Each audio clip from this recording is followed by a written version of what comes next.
Hello friends, आपके अपने YouTube channel GK winners में आप सभी का बहुत बहुत स्वागत है। आज मैं प्राचीन भारतीय इतिहास के टॉपिक गुप्त काल के पार्ट 1 के साथ उपस्थित हूँ। वीडियो को लास्ट तक देखिएगा और मेरी मेहनत पसंद आए तो एक लाइक ज़रूर करें। चैनल पर नए हो तो चैनल को सब्सक्राइब करें। इस वीडियो में 180 प्लस क्वेश्चंस को कवर किया गया है। तो चलिए शुरू करते हैं गुप्त काल।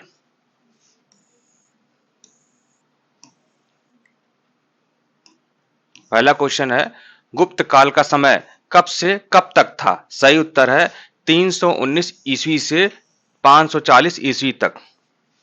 अगला प्रश्न है, गुप्त वंश के संस्थापक कौन था? तो इसका सही उत्तर है श्रीगुप्त। अगला प्रश्न है, गुप्त काल के शासक और उनका शासनकाल कितना था?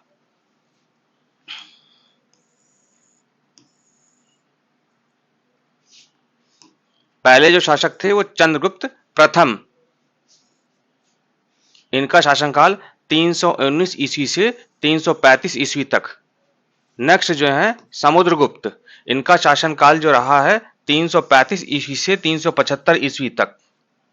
अगले शासक थे चंद्रगुप्त द्वितीय, इनका शासनकाल था 375 ईस्वी से 415 ईस्वी तक। अगले जो थे वो थे कुमारगुप्त महेंद्रादित्य, इनका शासनकाल 415 ईस्वी से 455 ईस्वी तक। नेक्स्ट थे स्कंदगुप्त, इनका शासनकाल का समय है 455 ईस्वी से 467 ईस्वी। इसको इंग्लिश में समझ लीजिए 455 ईस्वी से 467 ईस्वी तक।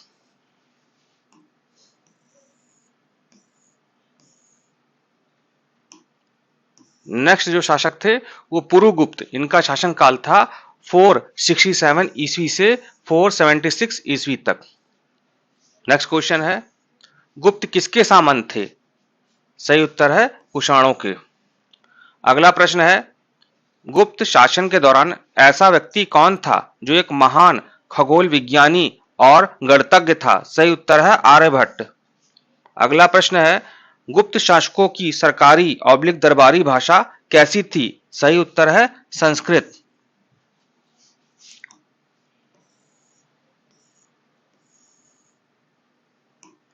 अगला प्रश्न है, इतिहासकार वीएन स्मिथ ने किसकी विजयों से प्रभावित होकर उसे भारत का नेपोलियन कह के पुकारा? सही उत्तर है समुद्रगुप्त को। अगला प्रश्न है, गुप्त वंश का वह राजा कौन था जिसने हूणों को भारत पर आक्रमण करने से रोका? सही उत्तर है स्कंदगुप्त। अगला प्रश्न है, गुप्त राजवंश किस लिए प्रसिद्ध था? सही उत्तर है कला एवं स्थापत्य के लिए। अगला प्रश्न है, अजंता कलाकृतियां किससे संबंधित है? सही उत्तर है गुप्त काल से।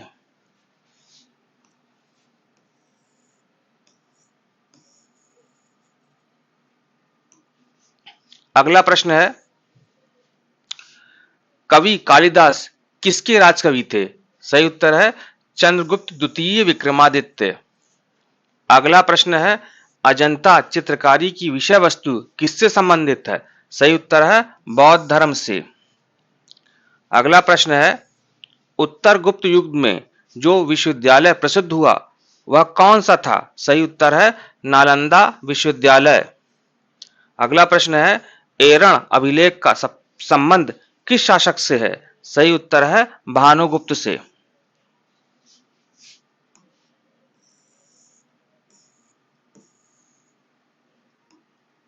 अगला प्रश्न है, फाहियान किसके शासनकाल में भारत आया? सही उत्तर है चंद्रगुप्त द्वितीय के। अगला प्रश्न है, भारतीय संस्कृति का स्वर्ण युग कब था? सही उत्तर है गुप्त काल।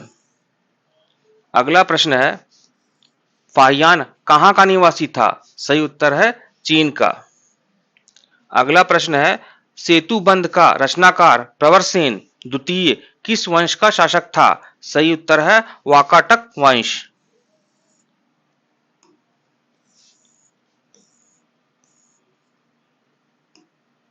अगला प्रश्न है, किस गुप्तकालीन शासक को कविराज कहा गया? सही उत्तर है समुद्रगुप्त को।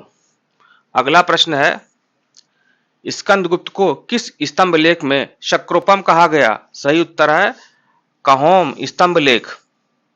अगला प्रश्न है फाहियान ने किनके राज्यों को देखा? सही उत्तर है चंद्रगुप्त विक्रमादित्य एवं हर्षवर्धन।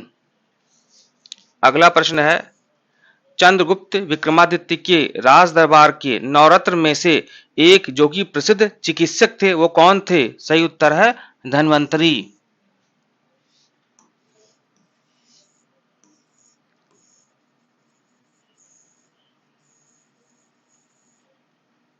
अगला प्रश्न है गुप्तकालीन शासन प्रणाली किस प्रकार की थी? सही उत्तर है राजतंत्रात्मक। अगला प्रश्न है गुप्त स्थापत्य कला का सर्वोत्कृष्ट मंदिर कौन है? सही उत्तर है देवगढ़ का दशावतार मंदिर। अगला प्रश्न है अजंता की गुफाओं में किन गुफाओं का निर्माण गुप्त काल में हुआ? इसका सही उत्तर है 16वीं 17वीं एवं 19वीं।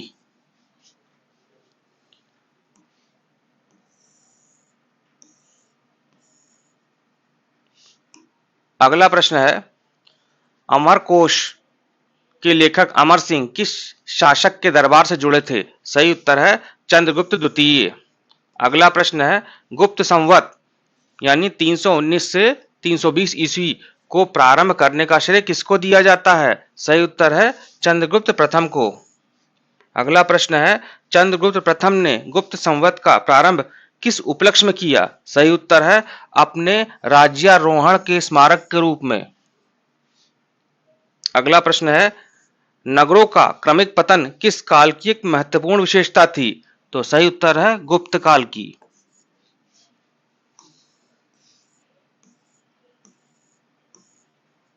अगला प्रश्न है किस वंश के शासकों ने मंदिरों एवं ब्राह्मणों को सबसे अधिक ग्राम अनुदान में दिया था? सही उत्तर है गुप्त वंश। फिर से सुनिए किस वंश के शासकों ने मंदिर एवं ब्राह्मणों को सबसे अधिक ग्राम अनुदान में दिया था? तो वंश था गुप्त वंश। नेक्स्ट क्वेश्चन है प्रसिद्ध इलाहाबाद प्रशस्ति का लेखक कौन था? सही उत्तर है हरिसेन। अगला प्रश्न है किस युग किस गुप्त काल शासक के सर्वाधिक अभिलेख प्राप्त हुए हैं? सही उत्तर है कुमारगुप्त प्रथम के। अगला प्रश्न है किस गुप्त अभिलेख से राजा के भूस्वामित्व की निर्णायक जानकारी प्राप्त होती है? सही उत्तर है पहाड़कर ताम्रपत्र।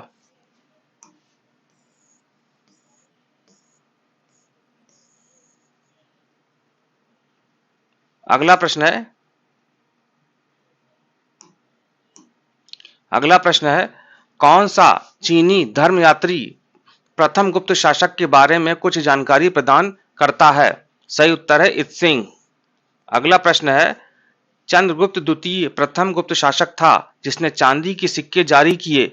ये सिक्के किनकी तर्ज पर बने थे? सही उत्तर है मध्य तथा पश्चिम भारत के शक राजा। अगला प्रश्न है रोमन साम्राज्य के पतन के बाद भारतीय व्यापारी मुख्यतः किसके साथ व्यापार करते थे? सही उत्तर है दक्षिण पूर्व एशिया के साथ।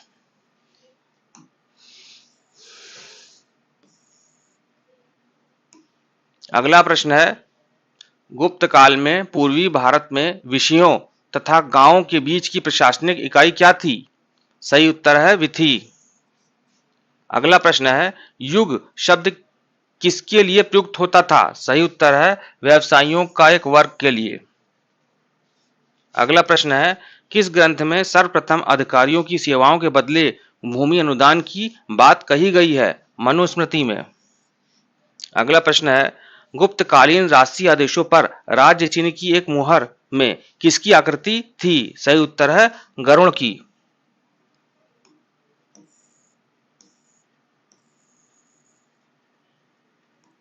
अगला प्रश्न है कालिदास द्वारा रचित मालविकाग्निमित्र नाटक का नायक कौन था? सही उत्तर है अग्निमित्र।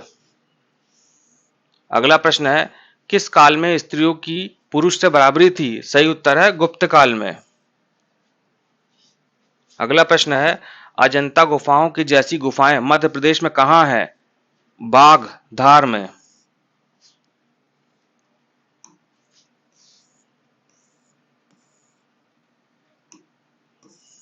गुप्तोत्तर काल में कार्यलेख शब्द का क्या अर्थ था?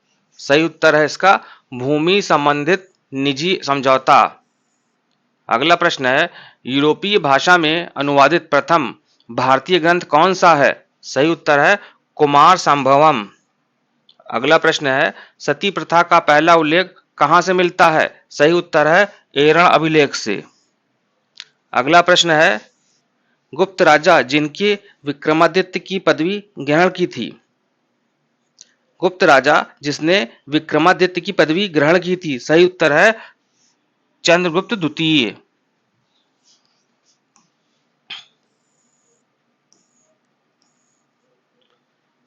अगला प्रश्न है गुप्त काल में उत्तर भारतीय व्यापार किस पत्तन से संचालित होता था? सही उत्तर है ताम्रलिप्ति पत्तन से। ताम्रलिप्ति पत्तन से। नेक्स्ट क्वेश्चन है गुप्त शासकों द्वारा जारी किए गए चांदी के सिक्के क्या कहलाते थे? सही उत्तर है रूपक कहलाते थे। अगला प्रश्न है किस गुप्त शासक को नालंदा विश्वविद्यालय का संस्थापक माना जाता है? सही उत्तर है कुमारगुप्त प्रथम को। अगला प्रश्न है पुंडवर्धन भुक्ति प्रांत कहां अवस्थित था? सही उत्तर है उत्तर बंगाल में।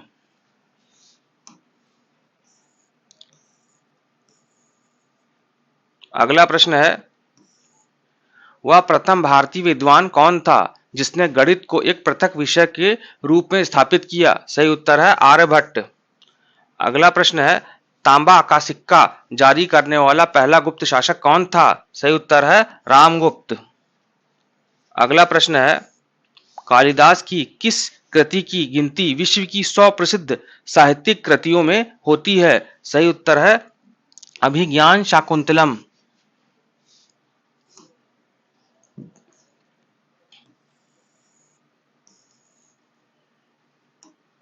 अगला प्रश्न है वर्तमान गणित में दशमलव प्रणाली आविष्कार का श्रेय किस युग को है? सही उत्तर है गुप्त युग को। फिर से सुनिए वर्तमान गणित में दशमलव प्रणाली आविष्कार का श्रेय किस युग को है? सही उत्तर है गुप्त युग। नेक्स्ट क्वेश्चन है गुप्त काल के सर्वाधिक लोकप्रिय देवता कौन थे? सही उत्तर है विष्णु। अगला प्रश्न है कुमार संभवम महाकाव्य किस कवि ने लिखा? सही उत्तर है कालिदास जी ने। अगला प्रश्न है गुप्त युग में भू राजस्व की दर क्या थी? सही उत्तर है उपज का छठा भाग।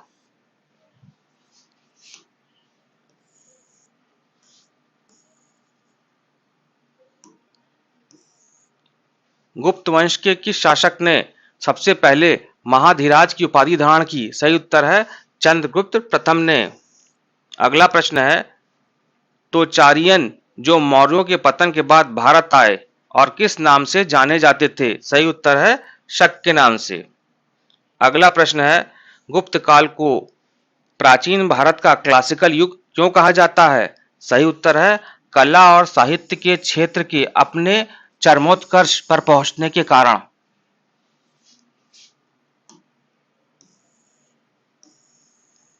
अगला प्रश्न है सारनाथ के धमेक स्तूप का निर्माण किस काल में हुआ? सही उत्तर है गुप्त काल में। अगला प्रश्न है गुप्त वंश का प्रथम शासक कौन था? इसका सही उत्तर है श्रीगुप्त। अगला प्रश्न है गुप्त वंश का अंतिम शासक कौन था? इसका सही उत्तर है विष्णुगुप्त। अगला प्रश्न है प्राचीन भारत में सामंती व्यवस्था का अभ्युदय कहां देखा जा सकता है? सही उत्तर है सैनिक अभियानों में।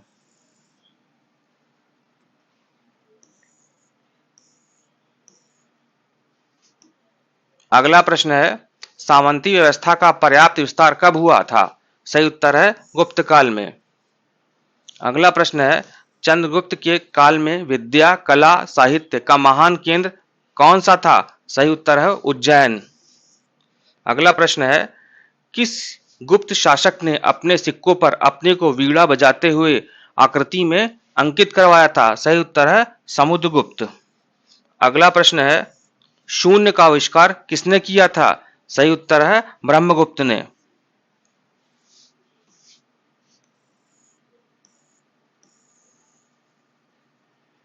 अगला प्रश्न है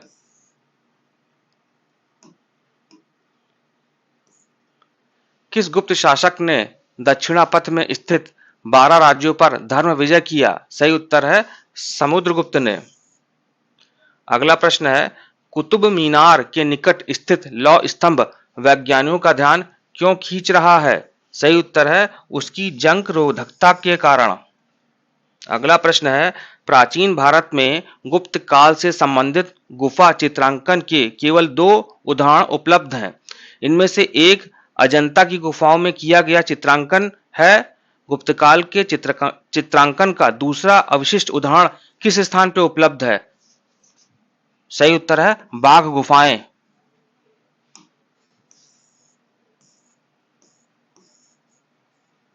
अगला प्रश्न है, गुप्त काल का ग्रंथ नवनीतकम किस विषय पर है? सही उत्तर है चिकित्सा। फिर से सुनिए, गुप्त काल का ग्रंथ नवनीतकम किस विषय पर है? सही उत्तर है चिकित्सा पर है। अगला प्रश्न है, गुप्त काल में चीनी रेशम को क्या कहा जाता था? सही उत्तर है चिनांगशुक। अगला प्रश्न है, स्त्रियों की संपत्ति की सर्वप्रथम व्याख्या किसने की? सही उत्तर है याज्ञवल्क्य ने। अगला प्रश्न है, कायस्थ का एक जाति के रूप में किसमें उल्लेख है? सही उत्तर है ओशनम स्मृति में।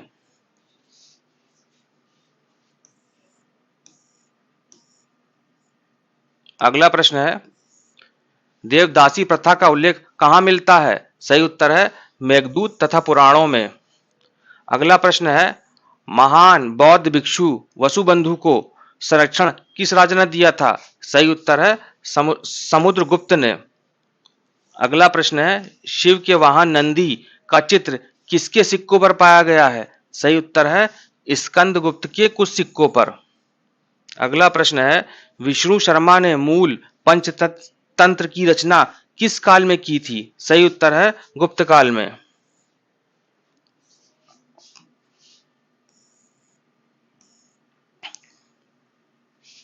अगला प्रश्न है, किस अभिलेख के आधार पर चंद्रगुप्त द्वितीय के राज्यारोहण का वर्ष 375 ईस्वी निर्धारित किया गया है? सही उत्तर है महरौली लौह स्तंभ लेख। अगला प्रश्न है, गुप्त काल की स्वर्ण मुद्राओं को अभिलेखों में क्या कहा गया है? सही उत्तर है दीनार। अगला प्रश्न है, गुप्त काल में व्यापारिक समितियों को निगम कहते थे।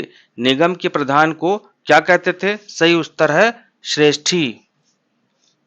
अगला प्रश्न है, गुप्त काल में भारतीय समाज कितने वर्ण में विभक्त था? तो सही उत्तर है 4 वर्णों में विभक्त था। पहला ब्राह्मण, दूसरा क्षत्रिय, तीसरा वैश्य, चौथा शूद्र।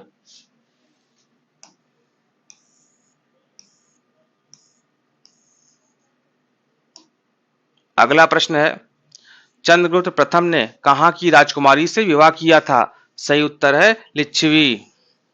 अगला प्रश्न है, गुप्त वंशावली के अनुसार प्रथम शासक कौन था जिसने महाराजाधिराज की उपाधि धारण की थी? सही उत्तर है चंद्रगुप्त प्रथम ने। अगला प्रश्न है, प्रयाग स्तंभ प्रशस्ति किसके द्वारा रचित है? सही उत्तर है हरिशेन के द्वारा। अगला प्रश्न है, समुद्रगुप्त के उत्तराधिकारी चंद्रगुप्त द्वितीय का दूसरा नाम क्या था? सही उत्तर है देवगुप्त।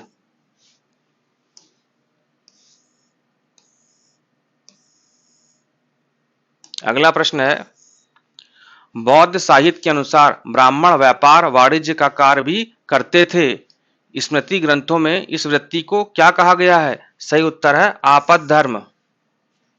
अगला प्रश्न है, गुप्त साम्राज्य में सती होने का प्रथम प्रमाण कहां से मिलता है? सही उत्तर है 510 ईस्वी में भानुगुप्त के एरण अभिलेख से।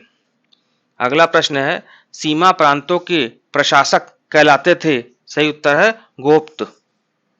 अगला प्रश्न है, प्रांतों को क्या कहा जाता था? सही उत्तर है भुक्ति, प्रदेश और भोग।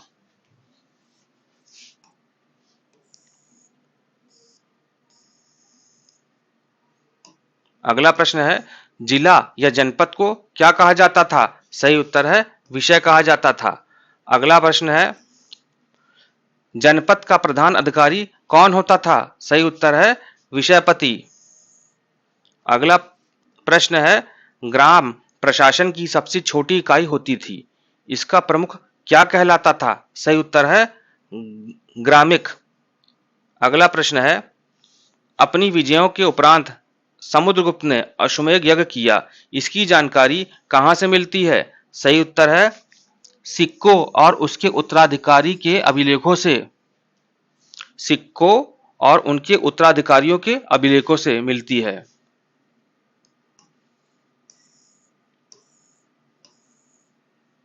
अगला प्रश्न है, देवी चंद्रगुप्तम नामक नाटक किसकी कृति है? सही उत्तर है विशाख दत्त की।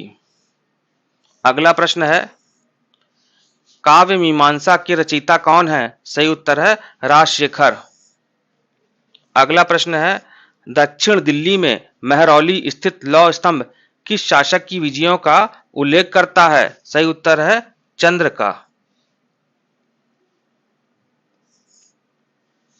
अगला प्रश्न है, गुप्त काल में भारत और बाइजेंटाइन साम्राज्य के बीच व्यापार पुनः प्रारंभ होने की जानकारी हमें किससे मिलती है?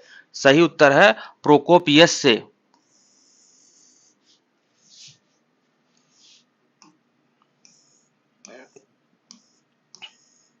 अगला प्रश्न है, किस गुप्त शासक ने गुप्त मुद्रा प्रणाली की शुरुआत की?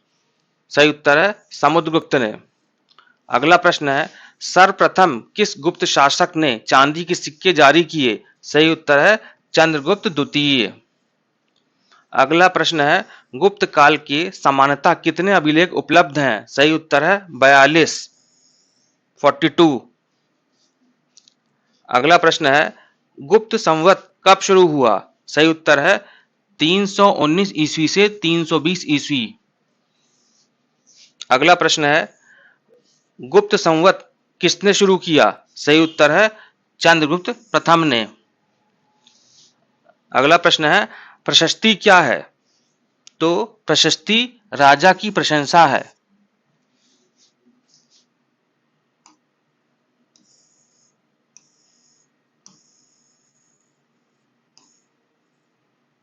अगला प्रश्न है,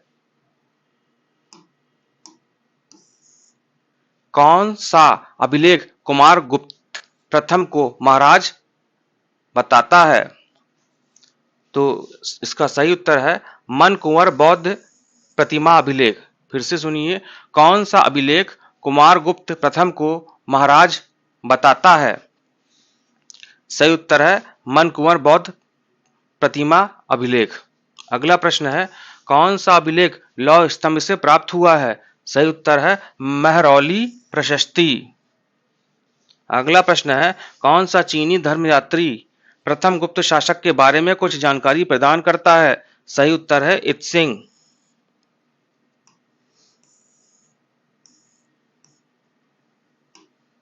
अगला प्रश्न है, गुप्त वंश के प्रारंभिक शासकों ने अपने सोने के सिक्के किस वंश की तर्ज पर निकाले? सही उत्तर है कुषाण वंश।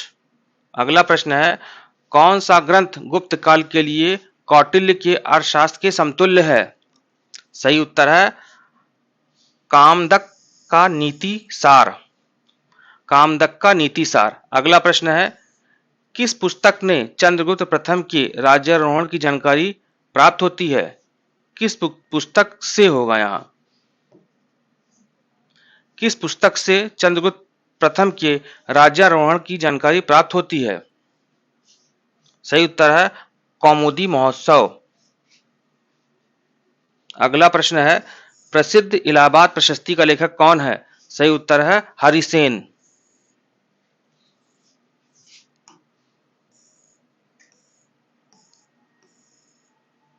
अगला प्रश्न है, स्कंदगुप्त का कौन सा अभिलेख पुष्यमित्र तथा हूणों को सबसे बड़ा शत्रु बताता है? सही उत्तर है इलाहाबाद स्तंभ अभिलेख। अगला प्रश्न है, महाभारत का कौन सा भाग शूद्रों को राजा का नाशक बताता है? सही उत्तर है अनुशासन पर्व।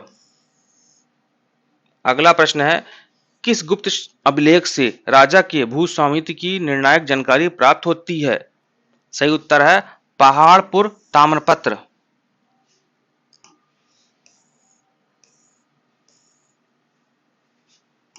अगला प्रश्न है, किस गुप्त अभिलेख में अधीनस्थ अनुदान की चर्चा की गई है?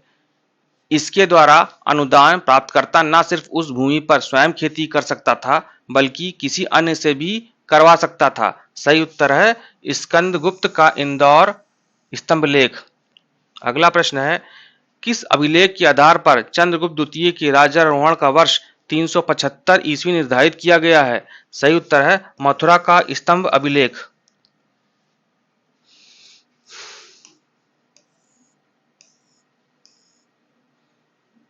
अगला प्रश्न है, गुप्तकालीन फलकों में मुख्य देवता की बड़ी तथा अन्य देवताओं की छोटी आकृति दिखाई गई है, इसका क्या अर्थ है? इसका सही उत्तर है सामाजिक तथा राजनैतिक पद सोपान एवं अंतर। अगला प्रश्न है, ऊपरी कर तथा हृदय शब्द क्या है? सही उत्तर है ये गुप्त काल के कर हैं। अगला प्रश्न है, मोतियों का उपयोग किस कार्य में नहीं होता था? सही उत्तर है देवी मूर्तियों की सजावट में। अगला प्रश्न है, पुग शब्द किसके लिए प्रयुक्त होता था? सही उत्तर है व्यवसायियों का एक वर्ग के लिए।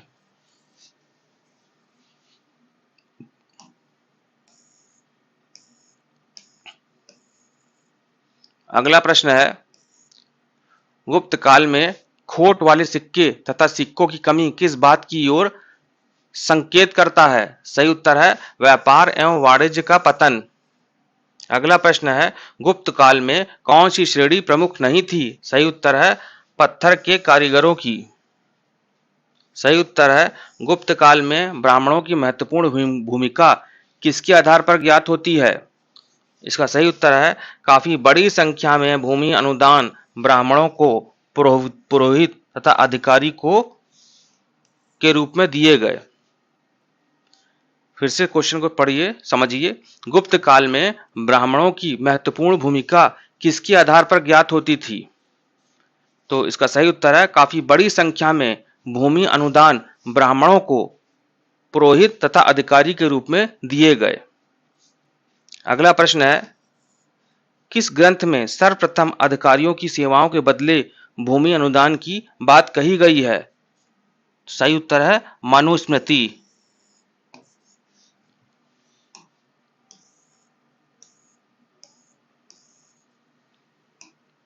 नेक्स्ट क्वेश्चन है, गुप्तकालीन राष्ट्रीय आदेशों पर राज्य चिन्ह की एक मुहर में किसकी आकृति थी? गरुड़ की। गुप्तकालीन राष्ट्रीय आदेशों पर राज्य चिन्ह की एक मुहर में किसकी आकृति थी? सही उत्तर है गरुड़। अगला प्रश्न है, गुप्त अभिलेखों के अनुसार गुप्त प्रशासन में भूमि संबंधी एक विभाग था। यह विभाग कौन सा कार्य नहीं करता था? सही उत्तर है जल आपूर्ति करना। अगला प्रश्न है, नारद ने रैखिक माप की सबसे छोटी इकाई किसे बताया है? सही उत्तर है अंगुल को। अगला प्रश्न है, मार्कंडेय पुराण तथा अर्थशास्त्र के अनुसार 24 अंगुल किसके बराबर होता था? सही उत्तर है एक हस्त के बराबर।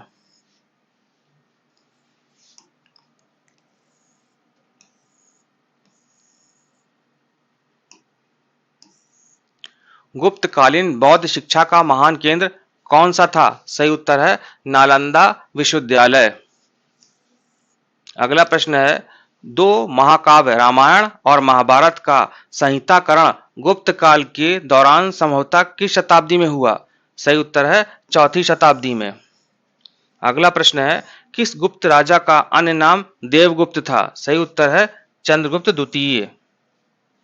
अगला प्रश्न है, किस एकमात्र गुप्त शासक के सिक्कों पर कार्तिकेय का अंकन मिलता है? सही उत्तर है कुमारगुप्त प्रथम का।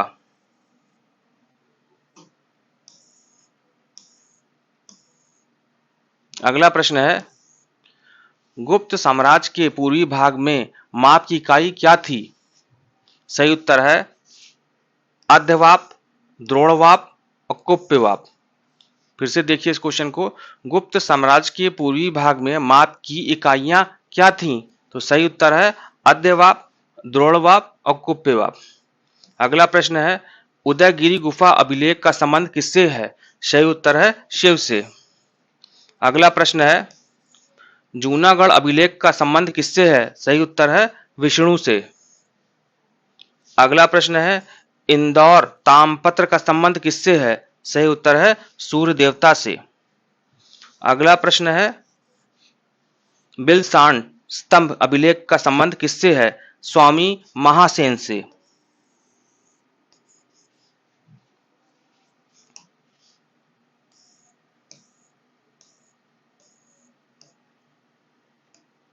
अगला प्रश्न है, चौड़ूरणिक कौन होता था?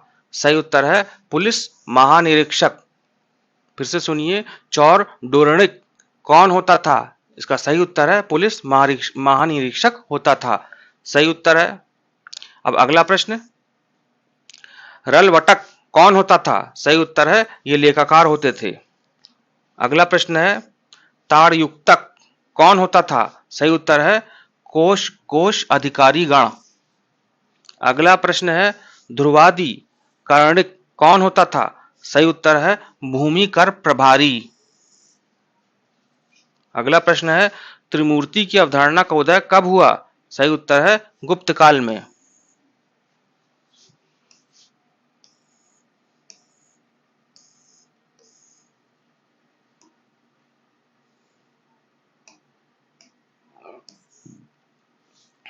पर्णदत्त को किसने सौराष्ट्र का प्रांतपति बनाया था? सही उत्तर है स्कंदगुप्त ने। अगला प्रश्न है, सती प्रथा का प्रथम अभिलेखी साक्ष्य कहां से प्राप्त होता है? सही उत्तर है भानुगुप्त का एरण अभिलेख। अगला प्रश्न है, कौन सी निधि गुप्त सिक्कों की सबसे बड़ी निधि थी? सही उत्तर है बयाना निधि।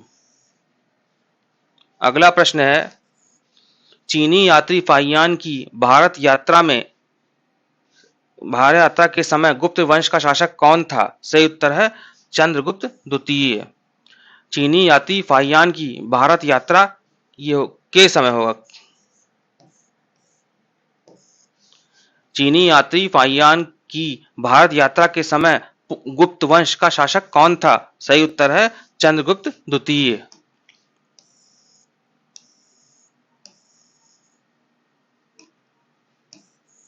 अगला प्रश्न है, किस अभिलेख से प्रकट होता है कि प्राचीन श्रेणियां बैंक का भी काम करती थीं? सही उत्तर है कुमारगुप्त की मंदसौर अभिलेख। अगला प्रश्न है, किस अभिलेख में महासामंत शब्द का सर्वप्रथम उल्लेख मिलता है? सही उत्तर है वैन्यगुप्त का गुणाधर अभिलेख।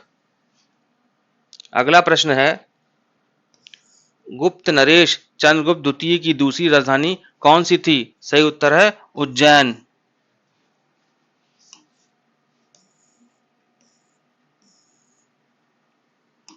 अगला प्रश्न है, अपने वृत्तांत में फाहियान किसका उल्लेख नहीं करता है? सही उत्तर है दंड न्याय की कठोरता का।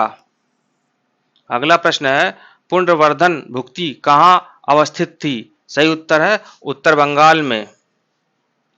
अगला प्रश्न है, कौन सा अभिलेख लकुलीश के पशुपत मत पर प्रकाश डालता है? सही उत्तर है चंद्रगुप्त द्वितीय का मथुरा अभिलेख।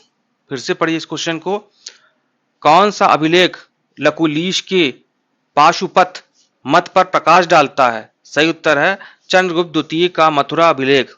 अगला प्रश्न है, किस अभिलेख में कालिदास, भारवी एवं रवि कीर्ति के नाम का उल्लेख मिलता है? सही उत्तर है पुलकेशिन का एहोल अभिलेख।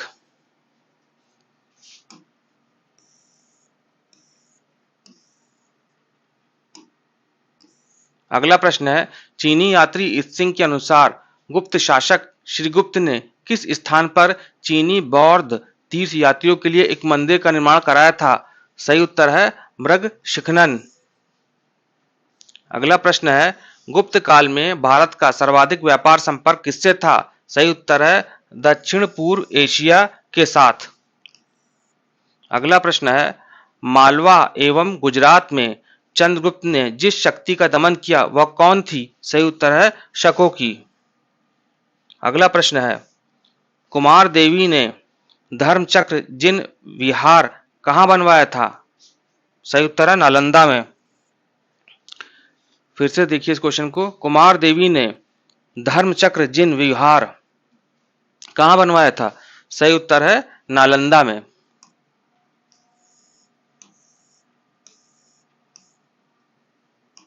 अगला प्रश्न है, भारत में हूणों की सत्ता की स्थापना किसके नेतृत्व में हुई? सही उत्तर है तोरमाड़ के नेतृत्व में। अगला प्रश्न है, चंद्रगुप्त द्वितीय ने वाकाटक नरेशों के साथ मित्रतापूर्वक संपर्क स्थापित करते हुए अपनी पुत्री प्रभावती का विवाह किस वाकाटक नरेश के साथ किया था? सही उत्तर है रुद्रसेन द्वितीय। अगला प्रश्न है, गुप्त काल में गुजरात, बंगाल, दक्कन एवं तमिल राष्ट्र में स्थित केंद्र किससे संबंधित थे? सही उत्तर है वस्त्र उत्पादन से।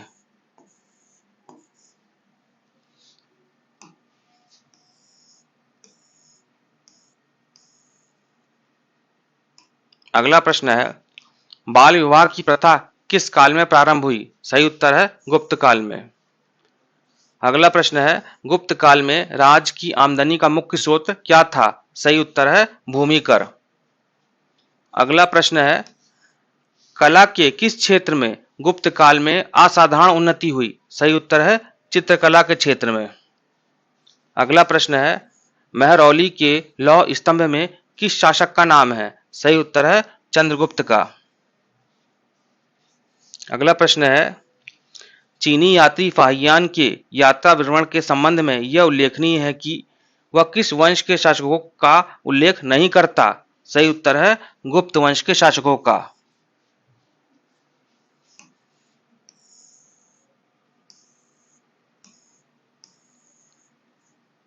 अगला प्रश्न है, कौन सा नगर गुप्त शासनकाल में रेशमी वस्त्र का सर्वोत्तम उत्पादक था? सही उत्तर है वाराणसी। अगला प्रश्न है, कौन सी साहित्यिक रचना शास्त्रीय संस्कृति साहित्य से संबंधित है? सही उत्तर है मेघदूतम। अगला प्रश्न है, प्राचीन भारत के विख्यात चिकित्सक धन्वंतरी ने अपना परामर्श किसके दरबार में दिया था? सही उत्तर है चंद्रगुप्त द्वितीय के।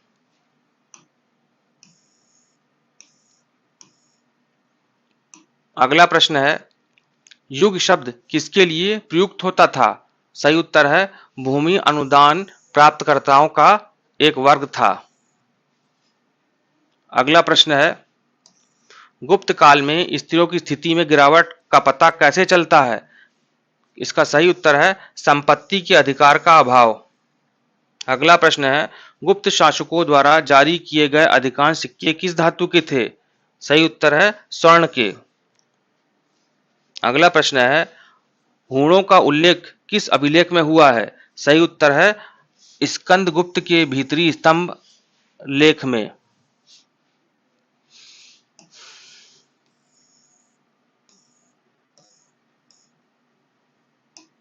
अगला प्रश्न है, अंतिम गुप्त शासक कौन था?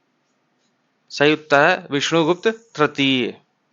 अगला प्रश्न है, गुप्तकालीन स्मृतियों में वर्णित मिश्रित जातियों में कौन सा समूह शामिल था? सही उत्तर है कर्ण, अंबष्ट, पराशव और उग्र। अगला प्रश्न है, म्लेच्छों पर स्कंदगुप्त की सफलता का गुणगान किस अभिलेख में प्राप्त होता है? सही उत्तर है जूनागढ़ अभिलेख में। अगला प्रश्न है, परंपरा के अनुसार प्रसिद्ध कोशकार अमर सिंह किसका समकालीन था? सही उत्तर है कालिदास जी का।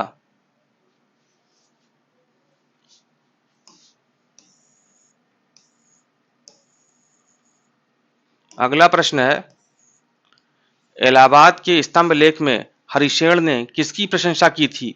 सही उत्तर है समुद्रगुप्त की। अगला प्रश्न है, इतिहासकार स्मिथ ने समुद्रगुप्त की विजयों से प्रभावित होकर उसे क्या कह के पुकारा था? सही उत्तर है भारतीय नेपोलियन। अगला प्रश्न है, चंद्रगुप्त द्वितीय के काल में विद्या, कला, साहित्य का महान केंद्र कौन सा था? सही उत्तर है उज्जैन।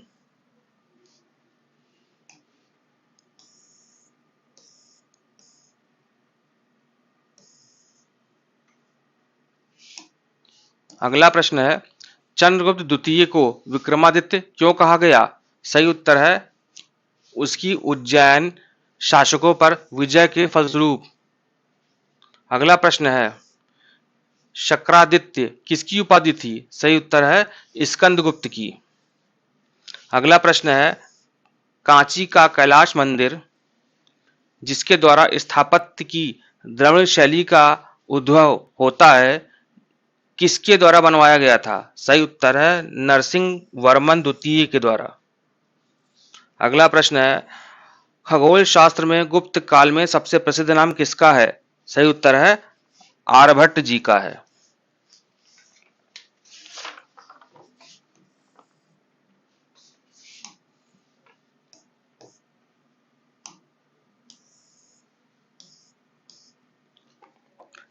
उम्मीद करते हैं कि गुप्त काल पार्ट 1 आपको अच्छे से समझ आ गया होगा।